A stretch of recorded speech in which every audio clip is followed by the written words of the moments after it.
Welcome to Sip Sip Hooray, the podcast about wine and why we love it. By now, you surely have heard of Dry January, Sober October, and Dry July.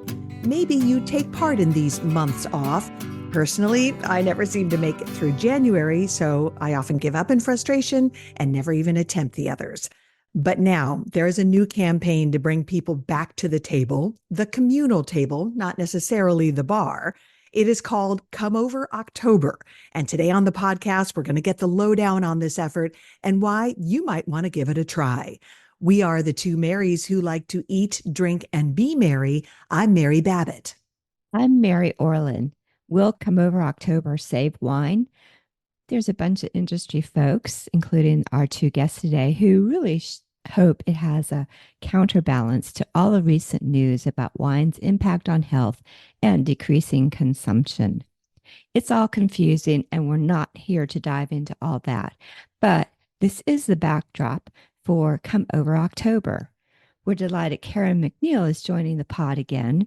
She is the brainchild behind the movement, and she has amassed an incredible amount of folks to join her in this effort to get the word out.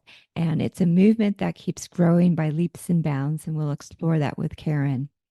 It's nice to have her on the pod again. We had a great episode with her about the third edition of the Wine Bible, and we'll link to that in our show notes. David Pearson is a new friend of the pod. He's the Maison president of Joseph Phelps Vineyards, and we're looking forward to his take on why Come Over October matters. Karen, welcome back, and David, welcome to Sip Sip Hooray. Thank you, Mary and Mary. Thank you. Happy to be here. Well, we're glad to have you. And I guess let's start off by talking about the genesis of Come Over October. Karen, am I correct in understanding this kind of was born from an Instagram video that you posted about why you hate Dry January? Yes, I did in January post a video on Instagram called Why I Hate Dry January. And hate is, of course, a strong word, but you know, in all honesty, and by the way, that podcast got 17,000 shares and reposts and comments. And I have to say, though, that starting in January and February, it seemed to me that sort of the landscape of wine culture in America had shifted radically. And I was increasingly troubled that the narrative around wine had devolved to just being a story about alcohol. And to me, wine is more than alcohol. Wine is threaded into a rich tapestry of culture and art and religion and history. If all it was alcohol, if that's all one wanted, there are faster and cheaper ways than having a glass of Cabernet with your dinner. And also I was looking at movements like Dry January, which had, it seemed to me, taken on a bit of a self-righteous tone. And I felt that was really misplaced. But most important of all, as someone who has spent virtually their entire professional adult life in wine and writing about wine and researching it, I was really troubled that this communal beverage that has played such a positive role in history for centuries, that no one was telling that story. And so one morning I was muttering to myself about this. Why isn't the wine industry doing anything about this? And I just sort of said to myself as I was walking the dog, or maybe I said this to the dog, I don't know. But I said to myself, you're a word person. You should do something. But I realized that writing an article, while helpful, wouldn't be enough. And so I began to envision what it might be like if every wine lover in the entire country for a month just did something very historic, which is just to invite someone over to share some wine, a neighbor, a friend, a colleague, a family member, in honor of wine's historic legacy as a beverage that brings people together. And because I'm a writer, I loved the rhyme of Come Over October. And so Come Over October was born. I love that. It's such a brilliant concept. And you have been able to build a team to support this effort and campaign. Can you talk about how that developed and what goes into creating a campaign that has become this kind of viral movement? Yes, and it really has become actually an international movement now.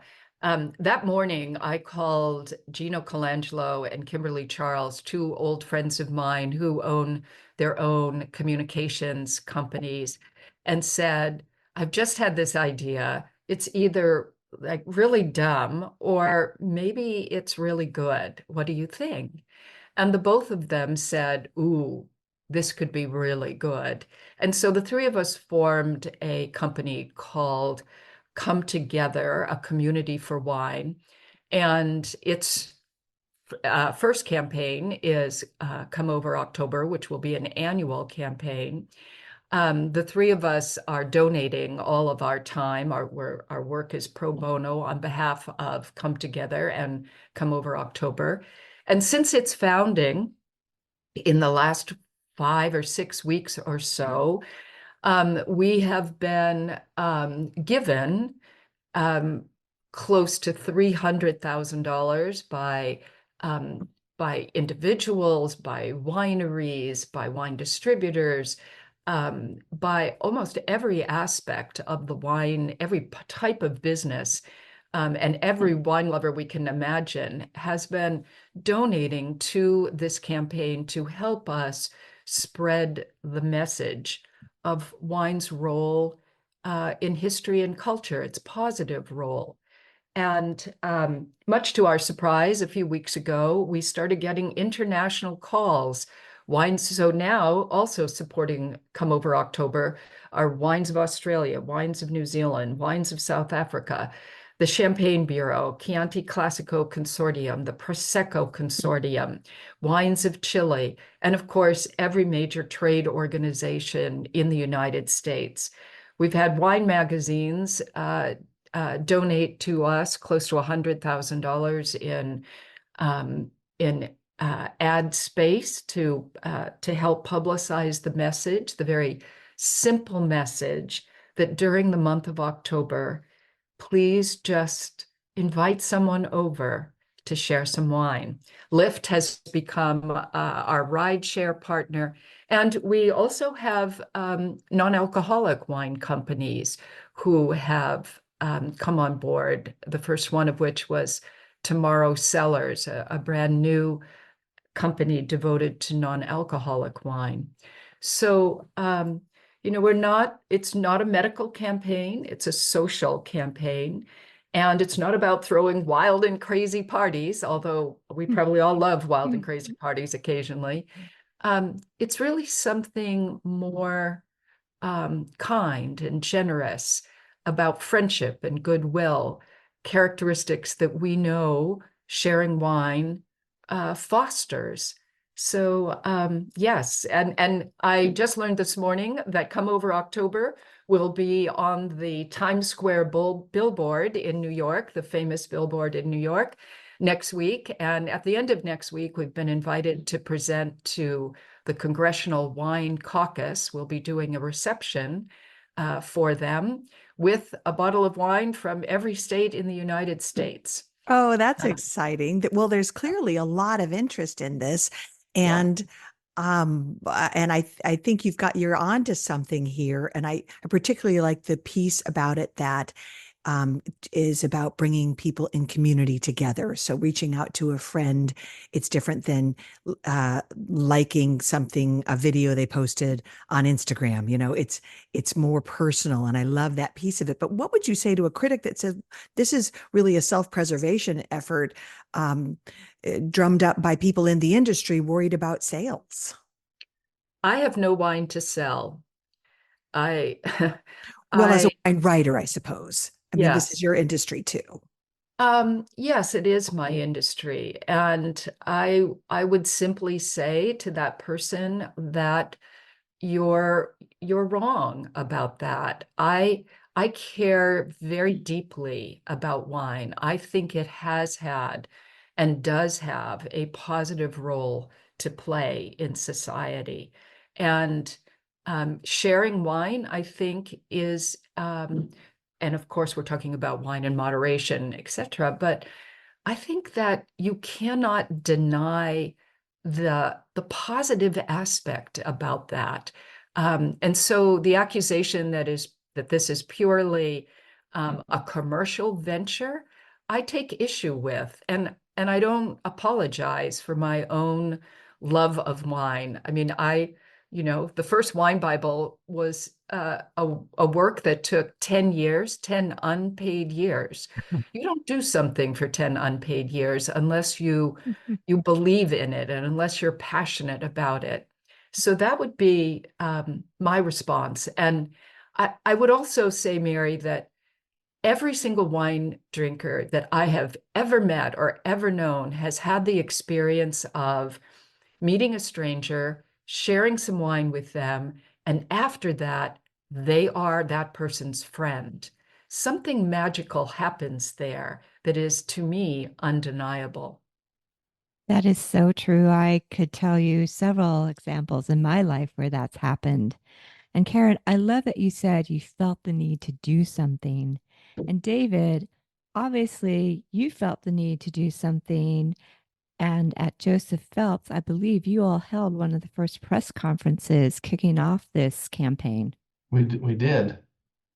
Tell We me did. about that and why you felt the need to join. So we were very, very proud, very pleased to host Karen and her team and the group to do the press conference. Karen shared with me the idea, the genesis of the idea, her passion for it. I remember over a glass of champagne or two. And I instantly felt the value of it, the purity of the idea, the simplicity of the idea, the honesty of the idea. It's certainly not promotional based. This isn't a new discussion for our industry. Hmm. For decades and decades, we've been working with, at times grappling with finding the balance between our responsibility, the way that we present and promote wine, alcohol, and we found it's been counterbalanced through the years by this recognition, as Karen just spoke to and speaks to so eloquently, of the role that wine plays in society, the joy it brings, the conviviality, the connectedness that wine can bring to us, has brought to us for millennia, the historical role, the cultural role. And so we've worked with how to be responsible with wine, how to reflect moderation, how to promote moderation, how to understand that issue of wine use. And through the decades, we've also recognized, as again, Karen just said, the magic and the chemistry that occurs when people sit at a table with some really good bread, a little bit of cheese, and a glass of wine, and the impact that can bring to our lives on a daily basis. And I think that we find ourselves in a moment where the voices, the concerned voices, the sincere voices raising issues about health issues with wine, social issues, are more vocal. We hear them, we see them, and it's the right time for us to stand up and remind each other and share with people that there is an enormously important value of slowing down our lives, reconnecting with our families and friends. And that, when it's done at a table with a glass of wine, whether it's just simple or sometimes ornate, is some of the most important moments of our lives. And so when Karen shared with me her inspiration to create Come Over October, to spread these ideas, it wasn't any kind of a leap for me to say I'm on Yeah. board.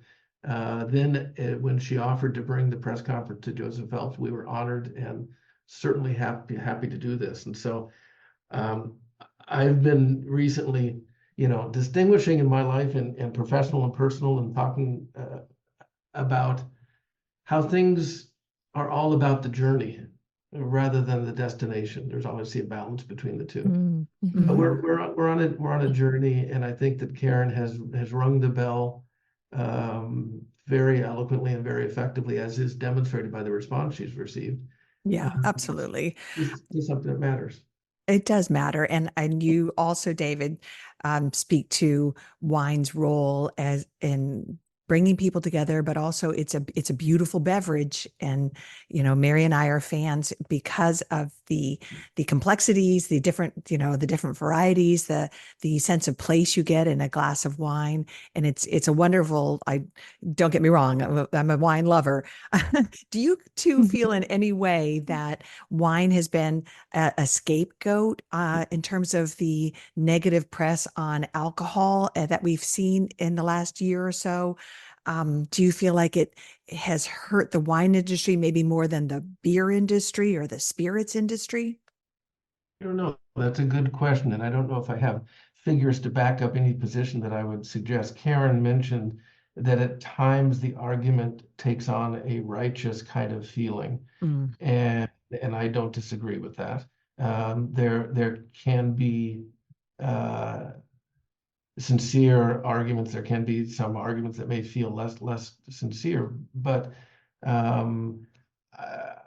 think wine does take the brunt of these arguments, and again, we should lean into them and have those discussions and find the right place for wine to exist. And then individually, people get to make the choice and the decision of their values and their life and what they would like to do. Sure. Well, it's Yeah, interesting. Oh, go ahead, Karen. Mary, I think there are we're talking about two separate ideas here. One idea is about alcohol abuse. That's a very different topic than the positive role wine has played in culture, friendship, and society. So on the topic of alcohol abuse, no one can possibly be for that. We are all, our heart goes out to people who have a problem, and their problem is not solely with wine, right? It's with alcohol in general.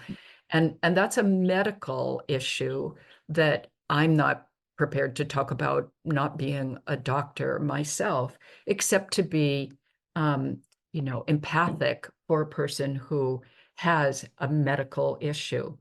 I think Come Over October, though, is very different. We are talking to what I believe to be the great middle ground of people who do not have alcohol use problems, people who enjoy wine with food, who see wine as an agricultural product that is, in a sense, a gift from nature, who have never had problems with alcohol abuse. And so, that social aspect of wine and cultural aspect of wine is what we are talking about, not the issue, the medical issue of alcohol abuse, which we agree is a sad reality for a small part of the population. Good Yes, point. it is. Yeah, really good point. So, David, how is Joseph Phelps planning to implement Come Over October? What events are you all planning? How are you getting the word out about this? So, to be fully transparent, I think, as we've said, that this is more about embracing a philosophy and a series of values and a way of speaking about wine, as much as it is a series of activities and events, which is to say that at this point, what we've done is in our welcoming individuals here to our winery, and as we reach out to people, we remember the values of Come Over October, and that the values of what we are wanting to inspire and create are opportunities for people to connect, either here or at home. And it's at this point, it's as much inspirational and philosophical as it is in practical activities. I anticipate that as we come forward into the new year, I mean, this is still a brand new idea that's coming out and being shared, that we'll find many, many ways to create moments, invite people to moments where we can create the environment for people to share stories, to have special moments. But we're just at the beginning of this process. Mm. I'm coming to you from Houston right now. I live in the Napa Valley, but I'm here doing a seminar, and just thinking about what some people are doing. It's pretty fun here in Texas. They've taken Come Over October and added the tagline, Come Over October, y'all. Of course, of course. And so the whole state of Texas has set up a sort of winding wine tour through the Texas Hill Country, one of their premier wine growing regions, where consumers can have a fun day visiting wineries and just being together and sharing wine. And so, as David is saying, every person, every group is taking this idea and personalizing it in whatever way feels right for them. And it can be as simple as deciding to have, the first Saturday in October, having a really lovely dinner with your spouse or your partner. So it's heartwarming in that way. Absolutely. I feel like since the pandemic, we as a society have become kind of more isolated. And the idea of encouraging people to get together and reconnect with friends or make new friends and just be with people, I think is so important. And I kind of think, particularly in an election year when we tend to get in our little vacuums or silos, and it can feel isolating. It can make you feel like lonely if you think your political views are different than others. That doesn't feel comfortable. So I love this idea of let's get together and just have a good time with one another and remember what we have in common. Mary, just to echo all of those points and Karen's in Houston, I travel quite a bit as well. And when I travel around, almost always when I'm speaking with people, I suggest to them that, particularly post-COVID, but I think there was beginnings and senses of this pre-COVID, but post-COVID, we feel disconnected. And when I say that, people always nod their head. You can just feel it. And I think Karen and I were talking earlier that I hope this isn't perceived as a commercial action. This is more of a conceptual, philosophical sense of value that we haven't brought enough visibility to, enough highlight to it. And the way that everybody seems to know about dry January or dry July and sober October, it's now just part of society that people talk about it. And the idea that there could be a counterbalancing sense of values for Come Over October, which wouldn't be limited to just October, that says, in our life, it matters that we slow down and connect. Yeah, well, it's interesting. The participation in Dry January and Sober October, there was a study earlier this year by Wine Opinions that came out that showed they broke it down into age groups. And in the age group 21 to 39, 57% participated in one or the other, or maybe both. But what's interesting is 64% plan to participate in the future. As you go into other age categories, 40 to 59, the numbers drop significantly. And by the time you're in the 60 plus range, 10% participated and 13% plan to. So I think, that's kind of an interesting cultural shift. But what I think I hear you all saying is that come up for October, really the core of it is to be a cultural shift, a recognition of wine's importance in our culture, and not just ours, but around the world. You know, Mary, the one of for me, one of the worries right now is, and I think this really began very strongly this past spring. Almost everything I read, and I'm sure both of you read too, and David, of course, was exactly like what you're saying, right? We're worried about millennials. What's Gen Z doing? Are Gen X drinking more cocktails than wine? And on and on and on. And it seemed like every piece that was coming out about wine was dividing wine drinkers into age cohorts and Right. talking about what they're doing, what they're not doing. One of the beauties of Come Over October is that, and one of my personal goals is to stop doing that. Coming Okay. over Yeah. coming over resonates with people, whether you're 23 or 63. Mm-hmm. That idea, and you know, I was thinking about this the other day, that whenever you ask a person, what was the greatest wine they ever drank, right? We've all Mm-hmm. probably been asked that question. Every single person I have ever asked that question to remembers exactly who they were with when they drank that great wine. Mm. That is a really interesting fact, That right? is. Yes. Um, so we know about wine. We know that it has this very truthful, pivotal, um, uh, it holds this pivotal place in connecting us together.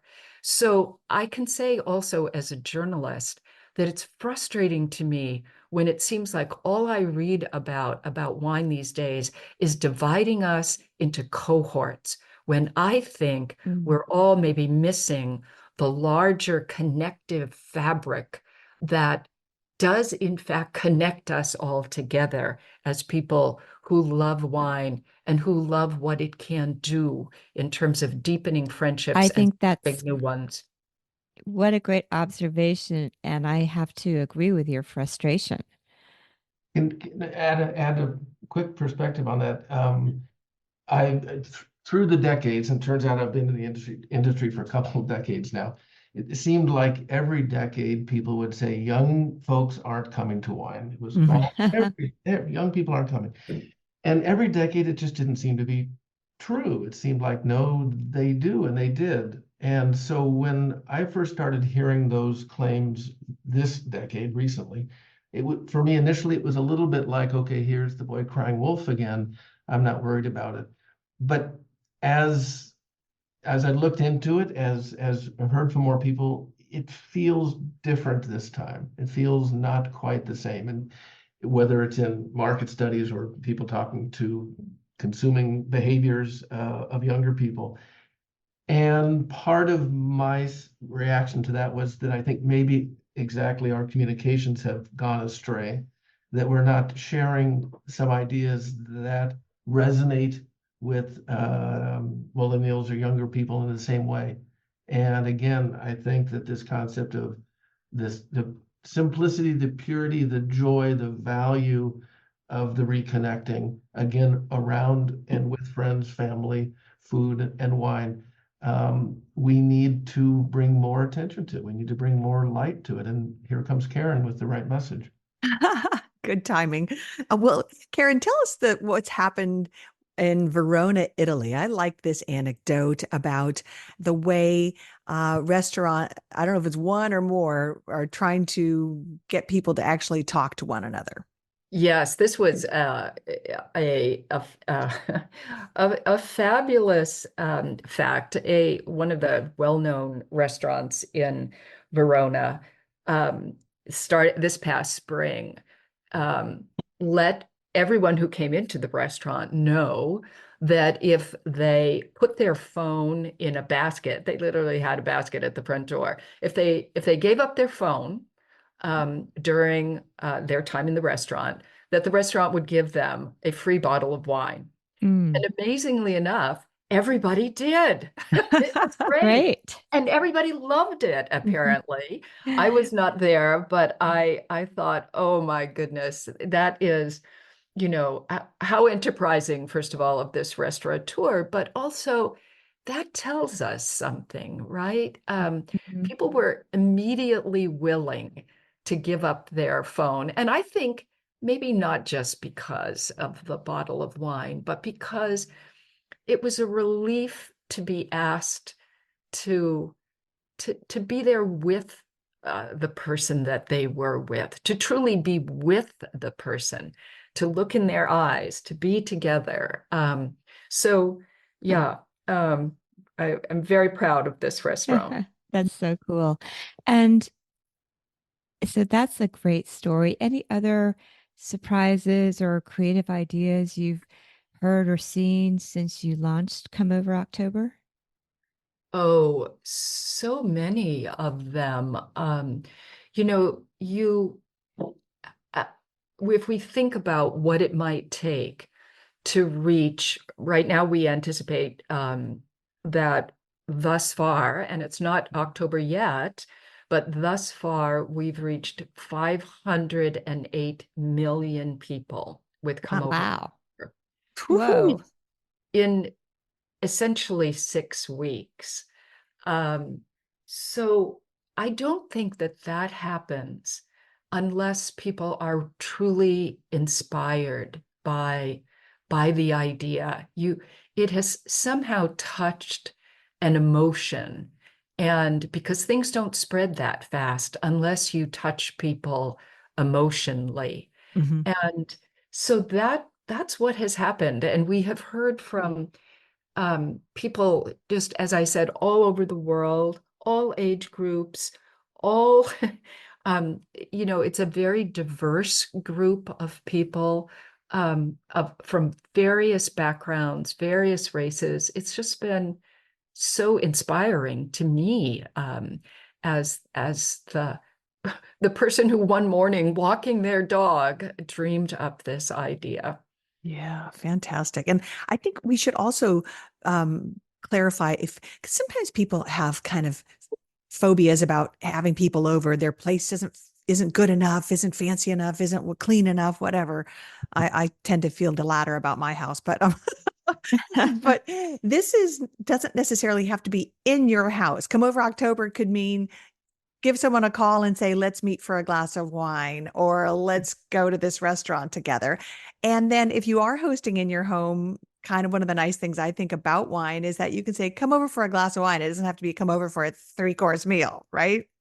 Exactly. And people are doing exactly that. They're coming over for a picnic, so to speak, right? They're coming over to a restaurant, to a winery. So it's really any place that you gather, that you could come over to, I don't know, a roadside stand. It doesn't have to be an elaborate meal. In fact, it probably shouldn't be an elaborate meal. It's the togetherness part that matters most. Whenever I talk about this importance of reconnecting with family and friends, I Mhm. always add nature, reconnecting with the Yeah. earth and being outside.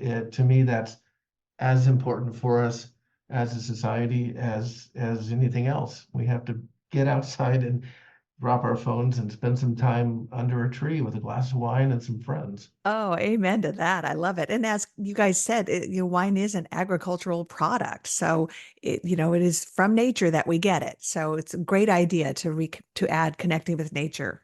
Hmm. I remember meeting a professor in France many years ago who told me that in her entire annual curriculum, she only used wine as a subject. And I immediately questioned, wouldn't that be limiting? Of course, it was a silly thing for me to say. Yeah. And she explained about history and geology and agriculture and art and food and science, and the list goes on and on. in terms of the reach and the nexus that's created around wine and wine consumption, wine enjoyment, wine society. So it's pretty vast. Wow. Yeah. So, for both of you, what will success look like at the end of October? I think success will look like thousands of people in their own lives sharing wine and sharing friendship and feeling really good about that. And I'm hoping personally that I I get lots of letters and notes and emails and social media posts about that because I want, there's a Harvard neuroanatomist named Jill Bolt Taylor who has said that we all think of ourselves as thinking creatures who feel, but what we really are is feeling creatures who think. And I hope that so many wine drinkers will be reminded, will feel their passion again for wine and for friendship and for goodwill and all those ideas that we need in society right now. We also do plan on making Come Over October an annual event. Mm. And Kimberly, Gino, and I, my two partners and myself, we also are planning a springtime event that will celebrate wine and friendship in a slightly different way. It's under wraps right now, so Okay. I promise to come on the show again and tell Oh, you good. what that will be. But yeah, for me, I think it will be personally hearing from people that this was a good thing for them, that they enjoyed themselves and that they connected in a way that all they needed was the suggestion to do. Mm. And David, how about you? Well, Karen, of course, just said it beautifully, and that all of that's right. My hope is perhaps more simple and empirical. I hope I hear people using the term in the same way that we use the term sober October and dry January. And I think that and I don't know what the number needs to be, but the greater frequency with which people use the term with a meaning and an understanding behind it. And I don't mean the industry and the trade, because we will do it to share these values and ideas. But when it becomes in the vernacular, when it becomes part of the way we think, then we will have really, Karen and team will have really done something. Fun. So you do want people to send you to maybe post or give you the hashtag on their gatherings? Yes, and we are, by the way, if anyone would like a little bit more information about what people are doing for Come Over October, we have the website www.comeoveroctober.com, or you can find us on Instagram at Come Over October. So yes, I would love to hear from people and what they plan to do for Come Over October. Great. And is there a hashtag people should use on social media? Yes, hashtag Come Over October. Turns out Come Over October it was not taken by anyone. And Isn't so that amazing? Wow. Yes. Right. You didn't even have to buy it. We didn't have to do anything. It was just waiting to happen. Meant to be. Meant to be, right? Exactly. Oh, that's fun. Great. Well, Karen and David, thank you so much for taking time to talk to us and our listeners about Come Over October. We're super excited for this, and really kudos to you, Karen, and your team and everyone involved for creating this incredible momentum and excitement. Yes, I hope it's an idea that will bring people together, make people happy, and grow community, because there are also recent studies that show healthy aging is about having a community around you, interacting with people. So it's just as important to be with people as it is to do anything else you might be doing for your health. So I hope that Come Over October is your excuse to get out and see friends or bring them in. Absolutely. All right. Well, thanks again to both of you. We've so enjoyed this conversation. It just zipped right along. So cheers to the two of you, and thanks for your time. And sip, sip, hooray. Thank you, Mary and Thanks Mary. so much. Yep. And cheers to Come Over October. Yes. Cheers. Thank you. Mary Babbitt, what a great conversation. I mean, Karen is so eloquent, and she said she's good with words. She needs to do something. She has sure done something. She sure has. David Pearson's also really good with words. I enjoyed both of them so much and love the way they were able to describe this as more than a wine event. It's a community event. It's a communal, let's get together event. And I hope that everybody embraces it for that reason. And when you're sharing a glass of wine with someone, remember the ways in which wine does connect us. And as you and I always say, what we love about it, right? Right. It does bring people together. It is memorable. I mean, there's so many great moments I've had with friends and meeting new people over a glass of wine. Yeah. So it's just, I know that I plan to have a couple, invite some Gatherings. folks over, gatherings, whatever. Yeah. Yeah. And it doesn't have to be fancy like you and Karen were talking about. Right. And I loved it when Karen said there are cheaper and faster buzzes than wine. And so if you're drinking wine for the buzz, you're spending too much money. But also that Come Over October can be inclusive for folks who choose not to drink or can't drink or don't drink for whatever reason. Yeah, absolutely. You don't need, nobody should be left out. Everybody's welcome. Absolutely.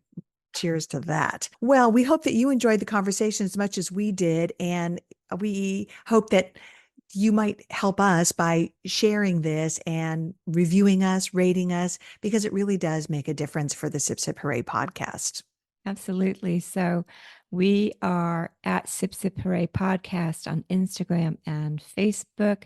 You can also find us on our website, sipsiphooraypodcast.com. We will link to the Come Over October website and list all the socials, and Karen and Joseph Phelps. That will all be there. And we also have a Substack. We encourage you to go subscribe. You'll get a notification when any new podcast or article that we post on Substack goes live. All right, Mary Orlin, well, cheers to you. And let's report back on our Come Over October progress. Sounds okay? Great. Yes. So y'all, come over, y'all. Come over October, y'all. Y'all. All right, Mary. Cheers to you. Sip, sip, hooray. Cheers, Mary Babbitt.